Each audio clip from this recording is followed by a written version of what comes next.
지난 영상을 통해 가지고는 이제 연장근무의 개념에 대해서 말씀을 좀 드렸는데요.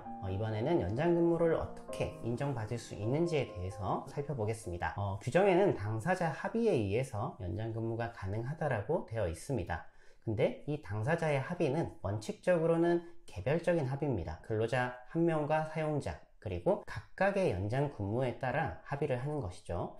가령 사장님이 오늘 이거 좀 마무리가 필요할 것 같은데 마무리하고 가실 수 있으세요? 라고 해서 근로자가 괜찮다 라고 했을 때 그런 식으로 특정한 업무가 더 필요할 때 그 해당 업무에 대해서 연장 근무를 이렇게 합의하는 것들이 가능합니다. 그것이 원칙이고요. 근데 법원에서는 미리 합의하는 것도 가능하다라고 보고 있습니다. 그러다 보니까 여러분들 근로계약서를 잘 보시면은 일주일에 40시간 근무한다고 되어 있고 그 밑에 보면은 이런 내용들이 많이 있습니다. 일주일에 12시간 연장 근무가 가능하다는 부분에 대해서 동의한다. 근로자의 서명을 받습니다.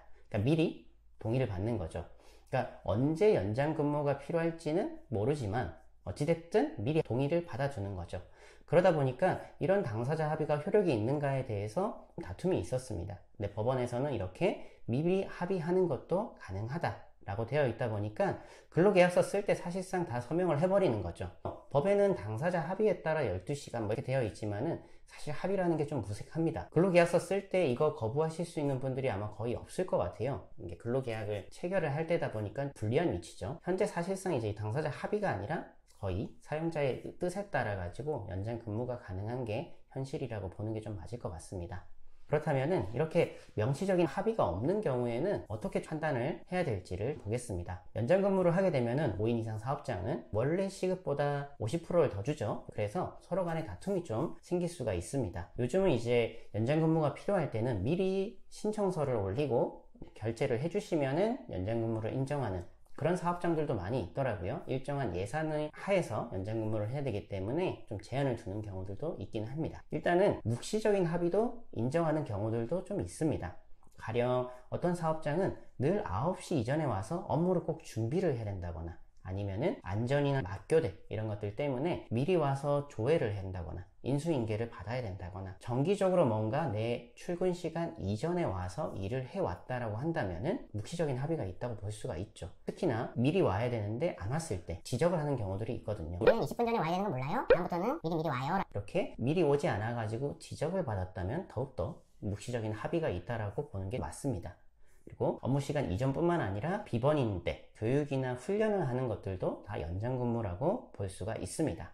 마감 업무를 해야 되는데 근로자들이 서로 돌아가면서 당번을 나눠서 업무를 수행을 해왔다면 그런 것들도 묵시적인 합의가 있다라고 볼 수가 있겠습니다. 그렇다면은 내가 이렇게 연장 근무를 했습니다. 그럼 내가 몇 시간 했는지에 대해서 입증이 필요하겠죠. 그래야 수당을 청구를 하니까요. 요즘에 이제 연장 근무나 이런 것들이 엄격해지면서 객관적인 전산 기록이 있는 사업장들이 많이 있죠. 그래서 카드를 찍는다거나 지문 찍는 회사들이 요즘 많이 있죠. 그렇게 되면 내가 언제 사업장을 벗어났는지를 알 수도 있고 근데 소규모 사업장 같은 경우에는 그렇지 않은 사업장들도 많이 있습니다. 그러다 보니까 이 연장 근무를 했던 근로자들이 어떻게 나의 업무 시간을 입증할 수 있는지 여러 가지를 좀 고안을 했었는데요. 스마트폰이 좀 대중화되면서 어플리케이션을 이용한 것들도 많았습니다. 어플리케이션 같은 경우는 GPS 정보를 가지고 있잖아요. 내가 사업장 안에서 머무르고 있었다라는 것을 이 어플이 인정을 해주는 거죠. 그래서 야근 시계 이런 이름으로 만들어진 어플이 있었고요. 그리고 운송하시는 분들은 보면은 운송 기록을 위해서 DTG라고 디지털 장비가 들어갑니다. 시동이 언제 켜졌고 평균 속도는 어떻게 되고 그런 것들로 입증하셨던 분들도 있고요. 난 늘 대중교통을 이용한다. 지하철 나올 때, 버스 내릴 때 카드를 찍은 시간들이 이 후불 카드 같은 경우는 다 조회가 가능합니다. 그런 것들을 제출하시는 분들이 있습니다. 그러면은 이것들이 이제 실제로 법적으로 인정을 받았는지를 말씀을 드리겠습니다. 아까 말씀드린 이제 어플리케이션 많이 궁금하실 텐데 1심에서는 인정을 해줬습니다. 근데 2심에서는 결국은 졌습니다. 그 내용들을 보니까는 이 어플리케이션 같은 경우가 결국은 핸드폰이잖아요. 그래서 핸드폰을 사업장에 두고 벗어날 수도 있는 거 아니냐 이런 주장이 있었던 거죠. 그래서 이 법원의 판결 보면은 이 사업장 외부에서도 어플리케이션을 작동할 수 있는 거 아니냐라는 부분들이 지적이 됐던 겁니다. 그래서 이런 부분은 아무래도 좀 부정확할 수 있다. 그래서 저는 이제 좀 더 시간이 많이 바뀌면은 훨씬 더 꼼꼼하게 어플리케이션을 통해서 기록할 수 있고, 요즘 또 스마트워치도 있잖아요. 그러니까 몸에 계속 착용하고 있는 기기를 통해 가지고 내가 사업장에 머물렀다라는 것을 좀 더 정확하게 입증할 수 있지 않을까 생각이 드는데, 그랬을 땐 또 결과가 달리 나올 수도 있을 것 같습니다. 그리고 교통카드 같은 경우도 말씀을 드려야 될 것 같은데, 사실 이거를 직접적인 증거로 보진 않습니다. 왜냐면 교통카드를 찍고 내려가지고 사업장까지 가는 시간도 있고요. 퇴근하고 나서 바로 교통카드를 찍고 지하철을 탔는지가 불확실하잖아요.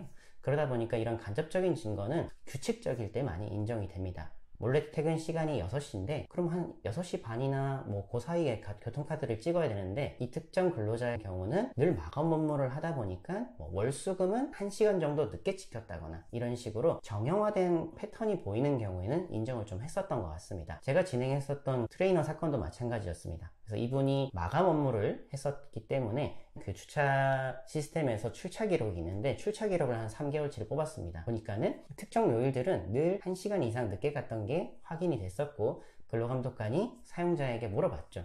출차 기록 보니까 이렇게 균일하게 정형화되어 있는데 마감한 거 인정하시지 않냐라고 했더니 사용자가 결국 인정을 했습니다. 이게 법원과 노동청 사건에서의 차이는 있겠지만은 근로감독관은 결국은 사용자가 이야기하는 진술을 많이 적게 됩니다. 물론 자료도 받지만요. 그래서 연장근무를 인정을 한다라고 얘기하고 진술 조서에 그게 들어간다면은 결국은 근로감독관은 그걸 기초로 해서 연장근무 수당을 주라고 지시를 할 수가 있는 거죠. 그래서 대응 방식은 좀 다를 수 있습니다. 진술서나 교통카드 이런 간접적인 증거들은 노동청에서 적극적으로 활용하시는 게 좋습니다. 아니 모든 사람들이 이렇게 이때 일을 했다고 하지 않느냐, 이렇게 압박을 통해 가지고 인정을 이끌어내는 방식도 충분히 가능합니다. 그래서 이런 간접적인 증거는 노동청 단계에서 적극 활용하시고, 그 외에 좀 더 객관적일 수 있는 자료나 이런 부분들은 법원에서 다툼을 하시는 게 아무래도 좀 더 유리할 것 같습니다. 그래서 좀 더 객관적인 자료가 있으면 좋겠지만, 그렇지 않을 때는 어쩔 수 없이 이런 간접적인 자료나 진술 이런 것들을 동원할 수밖에 없다는 점 아시면 좋을 것 같고요. 그렇다면 어떨 때 수당들이 지급됐는지는 이어서 좀 영상을 준비해 가지고 말씀을 드릴게요. 그래서 오늘 일단 말씀드린 어떻게 해야 연장근무로 인정되는지나 시간 산정하는 방식에 대해서 궁금한 거 있으시면 댓글 남겨주시면